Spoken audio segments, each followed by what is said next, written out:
Dancing Poso Enforcer sa Dagupan City, good vibes ang hatid sa mga motorista. Mga kasama nito na enforcers, napapasayaw na rin. Tunghayan sa report. Madalas problema ng mga commuter ang traffic na sinasabayan pa ng mainit na panahon.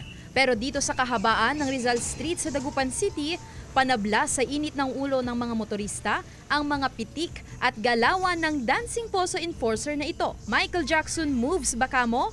Yakang-yaka yan ni Lolito Torrio.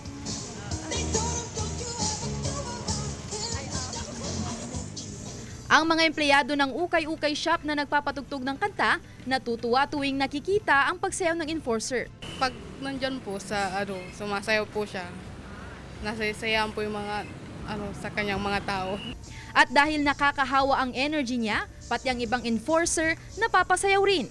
Kahit konti namin mga motorista ba, makapansin na meron palang mga posong kagaya na marunong din sumayaw sa mga traffic. Sa kalagitnaan ng kaabaan ng traffic is may nag-aaliw ng mga enforcer natin na kung ano yung pagmamando ng traffic nila is naisasayaw pa rin nila kahit ano po yung init ng panahon.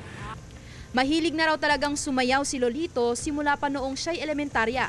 Hindi lang daw kasi kasiyahan ang naibibigay nito sa kanyang sarili, kundi naibabalik din niya ang kanyang passion sa pagiging isang dancer. Para sa amin, nakakagaan din sa amin, lalo na pag may mga humingiti, kumakaway, mga ganun lang.